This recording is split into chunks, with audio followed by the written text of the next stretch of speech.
Burma کے مظلوم مسلمان روہنگیا بدھ حکام اور دہشت گرد تنظیموں کے مسلسل مظالم سہتے سہتے تنگ آمد بجنگ آمد کے مقولے کی عملی تفسیر بن چکے ہیں۔ روہنگیا مسلمانوں نے وحشی بدھ فورسز کے خلاف مسلح مزاحمت کے لیے مقدور بھر کوششوں کا آغاز کر دیا ہے۔ روہنگیا کے مظلوم نوجوانوں نے بنگلہ دیش سے ملحقہ راکھنی ریاست کے سرحدی علاقوں میں دراندازی کرنے والے غیر ملکی مزاحمت کاروں کے ساتھ تعاون کرنے کا فیصلہ کیا ہے۔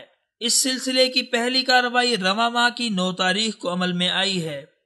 چند دن قبل مسلم اکثریتی علاقے راکھنی میں بدھ فوج اور پولیس کے ساتھ مسلح جھڑپوں میں دونوں طرف سے 29 افراد مارے گئے ہیں۔ میانمار کے مغرب میں بنگلہ دیشی سرحد سے ملحقہ علاقے میں بدھ پولیس کے 3 مراکز پر نامعلوم مسلح افراد نے حملہ کیا۔ مسلح تصادم میں 9 حملہ آور اور 20 سیکورٹی اہلکار جان سے ہاتھ دھو بیٹھے ہیں، جبکہ مزاحمت کار سیکورٹی فورسز کے ہتھیار بھی لے جانے میں کامیاب ہو گئے ہیں، جبکہ سرکاری ذرائع ابلاغ کے مطابق پولیس کے 4 اہلکار زخمی اور 1 پولیس اہلکار کے لاپتہ ہونے کی اطلاعات بھی آئی ہیں، جس کے بارے میں یہ خیال ظاہر کیا جا رہا ہے کہ اسے حملہ آور اغوا کر کے لے جا چکے ہیں۔ رپورٹ میں یہ بتایا گیا ہے کہ حملہ آوروں نے حملے میں پستول اور کلاشنکوفوں کے علاوہ تلواریں اور لاٹھیاں بھی استعمال کی ہیں۔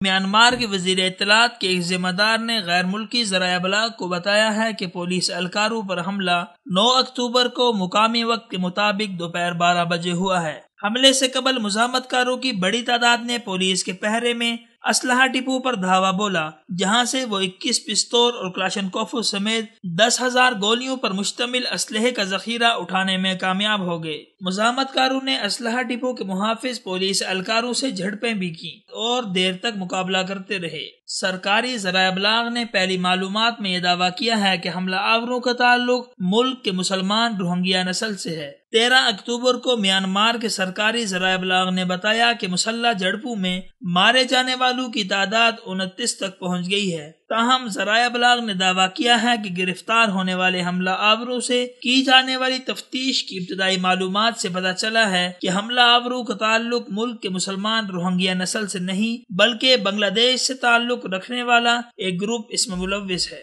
البتہ گرفتار حملہ آوروں نے یہ بتایا ہے کہ انہیں روہنگیا کے مقامی نوجوانوں کی حمایت اور کسی حد تک تعاون حاصل رہا ہے۔ دوسری جانب میانمار حکومت نے راکھنی ریاست میں کرفیو نافذ کرنے کا اعلان کر دیا ہے۔ پوری ریاست میں جگہ جگہ فوج تعینات کرتے ہوئے ہر قسم کی نقل و حرکت پر پابندی عائد کر دی ہے۔ غیر ملکی ذرائع ابلاغ کا کہنا ہے کہ میانمار حکومت نے سیکورٹی اہلکاروں پر حملوں کا الزام بغیر کسی ثبوت کے روہنگیا مسلمانوں پر عائد کر کے ان کے خلاف نسل پرستانہ کارروائیوں کا آغاز کر دیا ہے۔ میانمار کے امور سے متعلق تجزیہ کاروں کا کہنا ہے کہ حالیہ جھڑپیں بھی میانمار حکومت کی طے شدہ حکمت عملی کا نتیجہ ہے، جس کا مقصد روہنگیا مسلمانوں کو شرپسندوں کے معاون قرار دے کر مزید مظالم کا نشانہ بنانا ہے۔ دوسری جانب الجزیرہ کے مطابق اسلامی تعاون کونسل نے میانمار کی ریاست راکھنی میں گزشتہ ہفتے ہونے والی جھڑپوں کے بعد روہنگیا مسلمانوں کے خلاف فوج کی ریاستی طاقت کے استعمال کے فیصلے کی شدید الفاظ میں مذمت کی ہے اور اس پر اپنی گہری تشویش کا اظہار کیا ہے۔ تعاون کونسل کے سیکرٹری جنرل ایاد مدنی نے کہا ہے کہ جب تک حملہ آوروں کا براہ راست تعلق روہنگیا مسلمانوں سے ثابت نہیں ہو جاتا، میانمار حکام کو روہنگیا کے خلاف ظالمانہ اقدامات کی ہرگز اجازت نہیں دینی چاہیے۔